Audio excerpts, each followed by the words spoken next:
Tá gravando. Não sei quando tá falando. Já tá. Ah, já tá. Cara, é uma abelha. Uma abelha. Cara, é uma abelha imensa. Não é uma abelha.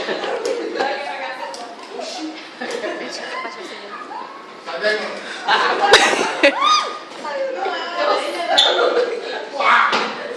Doença. Cara, eu tenho muito episódio. Deixa ela. Ah! Garoto já tá do lado de cá, velho. São duas. Bom dia pra você. Bom dia. Gente, na bicicleta, não, foi um bicho bizarro que tá passando aqui. Chamei nenhum aluno de bizarro, não. Foi aquela abelha. Bem gravado isso. Gente, na bicicleta, o que você faz? Você tem um sistema assim. Aí você faz uma girar, que é do pedal, fazendo a outra girar. Gira para o mesmo lado, concorda? É óbvio, né? Só usar o senso comum, né? Ninguém nunca viu alguém andando de bicicleta assim, né? Vou andar de bicicleta. Não, rola. É para o mesmo lado, sempre. E a engrenagem? Não.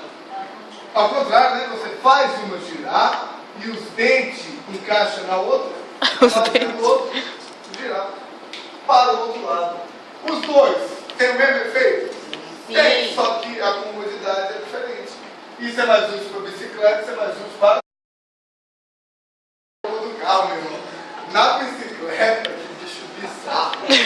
Gente, na bicicleta, não, foi um bicho bizarro que tá passando aqui. Chamei nenhum aluno de bizarro, não. Foi aquela abelha. Bem gravado isso. Gente, na bicicleta, o que você faz? Você tem um sistema assim. Aí você faz uma girar, que é do pedal, fazendo a outra girar. Gira para o mesmo lado, concorda? É óbvio, né? Só usar o senso comum, né? Ninguém nunca viu alguém andando de bicicleta assim, né? Vou andar de bicicleta. Não, rola. É para o mesmo lado, sempre. E a engrenagem? Não. Ao contrário, né? Você faz uma girar. Belezinha? Parece tudo. Fazer uma pergunta, o que é isso? Um doido.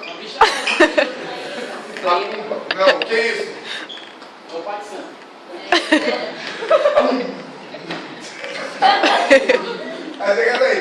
O que foi isso que eu fiz? Faz de novo aí. É um perturbado aí. Diamei. O que é isso? É um sistema cilíndrico. Muito bom, uma bailarina. Tá. Nossa! Eu quero uma bailarina, gente. A bailarina tá me girando, aí ela fecha os braços, gira na Nossa, louco. Nossa!